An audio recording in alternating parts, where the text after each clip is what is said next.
जय मां काली, हर हर महादेव।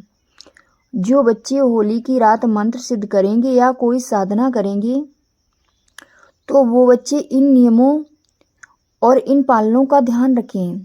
अगर आप भी ये गलती करते हो तो आपका कोई भी मंत्र सिद्ध नहीं होगा और ना उसका आपको कोई फल मिलेगा।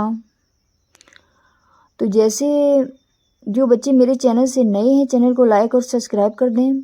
कमेंट में जय मां काली सभी बच्चे लिखें और वीडियो को आपको अंत तक देखना है। कोई भी महत्वपूर्ण जानकारी आप सभी से छूटने ना पाए। तो जो बच्चे मंत्र सिद्ध करेंगे होली की रात या कोई सी साधना उठाएंगे तो आपको इस चीज़ का ध्यान रखना है, आपकी कुलदेवी और कुलदेवता कहीं रुष्ट तो नहीं है, आपके कहीं पितृ आपसे नाराज तो नहीं है। अगर आपके पितृ नाराज हुए या कुलदेवी देवता नाराज हुए तो कोई साधना का आपको फल नहीं मिलेगा, ना ही आपका मंत्र सिद्ध होगा। तो इसके लिए बच्चों के मन में सवाल चल रहे होंगे, तो माँ हम इसके लिए क्या करें? इसके लिए बेटा आपको एक दिन पहले अपने कुलदेवी और अपने पितृ को अंगारी पर भोग देना है। एक ही अंगारी पर अपने कुलदेवी और पितृ को भोग दे सकते हो। भोग में चाहे आप 2-2 लड्डू चढ़ाना, चाहे 5 बतासा और लौंग चढ़ाना, जैसा भोग आपके यहाँ चढ़ता हो पितरों को वैसा ही आप चढ़ाएं। और आपको अगर नहीं पता है तो आपकी जो भी इच्छा है वो भोग आप दे सकते हो। इसके बाद फिर आपको प्रार्थना करनी है अपने पितरों से, अपने कुलदेवता से कि मैं जो भी कल होलिका की रात में साधना करूँगा, मेरी साधना में मेरी मदद करो,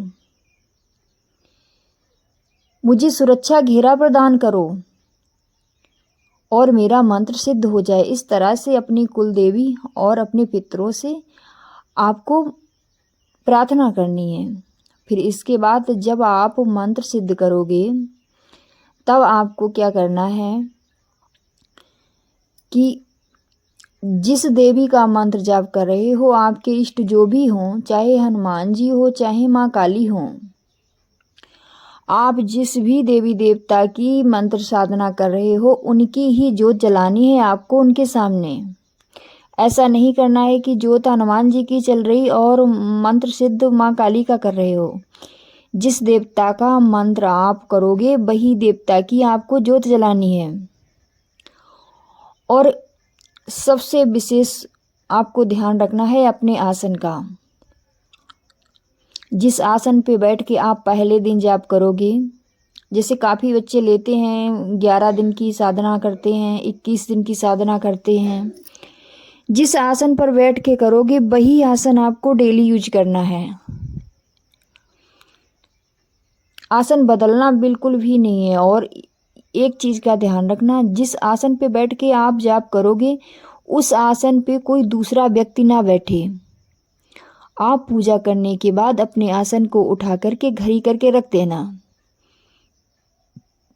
और आपके मंत्र का समय भी वही होना चाहिए। जो बच्चे संकल्प लेके साधना करते हैं उनका बता रहे हैं, पूजा का समय भी वही होना चाहिए। और इसके बाद आपकी माला भी वही होनी चाहिए। माला को बिल्कुल भी बदलना नहीं है। जिस माला से आप जाप करते हो उसी माला से साधना भी करोगे। ऐसा नहीं है कि आज तुलसी की माला से कर लिया और कल दूसरी माला मिल गई उससे कर लिया, तीसरी से कर लिया, ऐसा नहीं है। जिससे आप पूजा कर रहे हो, नियमित जिससे जाप कर रहे हो वही माला यूज करनी है आपको। और आप जो भी मंत्र उठाओगे उस मंत्र को आपको किसी से नहीं कहना है, किसी को बताना नहीं है, चाहे वो व्यक्ति आपके घर का ही हो, सिर्फ अपने गुरु के अलावा आपको किसी को नहीं बताना है। क्योंकि जब हम हाथ में रेत लेते हैं ना और जब मुट्ठी बंद करते हैं तो रेत फिसलना शुरू कर देती है। और जब वही मिट्टी बालू हम किसी डब्बे में रखते हैं तो वो वहीं में उसी में ठहर जाती है। तो इसी तरह से रेत की तरह होते हैं हमारे मंत्र। अगर हम उन मंत्रों को किसी से घर में किसी को बता देते हैं कि हम इस मंत्र की साधना उठाने वाले हैं, हम ये वाला मंत्र जाप करेंगे, ये मंत्र हमें सिद्ध करना है, तो आपका मंत्र भी रेत की तरह फिसलना शुरू कर देगा, एक बिंदु पर नहीं टिकेगा। तो आपको किसी से भी शेयर नहीं करना है बिना गुरु के कि हम इस मंत्र की सिद्धि कर रहे हैं, ये मंत्र की मैंने साधना उठाई है।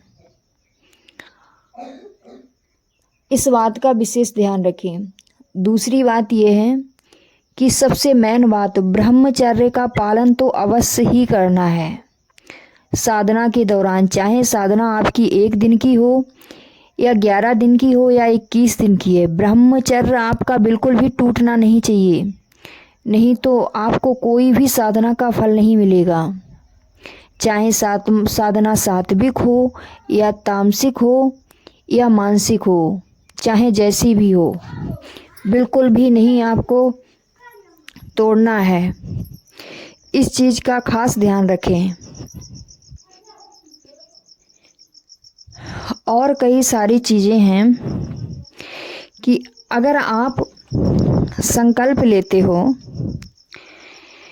कि हम माला 5 दिन की करेंगे या 11 दिन की करेंगे, तो आपको उस नियम को निभाना है। आपको ऐसा बिल्कुल नहीं करना है कि पहले दिन तो 2-3 दिन 11 माला कर ली, फिर इसके बाद वही 5 माला, ऐसा नहीं। लिमिट बना के चलो, जो माला आपने पहले दिन की है उतनी ही माला आपको करनी है। और साधना के दौरान संकल्प जरूर लें। अगर आपको 1 रात्रि की साधना करनी है तो आप संकल्प लें, हाथ में जल या चावल जो भी है वो लें और भगवान से प्रार्थना करें कि मुझे 1 दिन की साधना करनी है या 11 दिन की साधना करनी है या 21 दिन की साधना करनी है, और उस जल को या चावल को पृथ्वी पर छोड़ देना है। संकल्प लेके ही साधना करनी है। इसके बाद साधना के दौरान अनेक तरह के आपको सपने आएंगे। उस दौरान आपको डर भी लग सकता है, लेकिन आपको अपने आप को कंट्रोल रखना है, बताना किसी को नहीं है, शेयर बिल्कुल भी नहीं करना है। तो ये थी मेरी आज की जानकारी।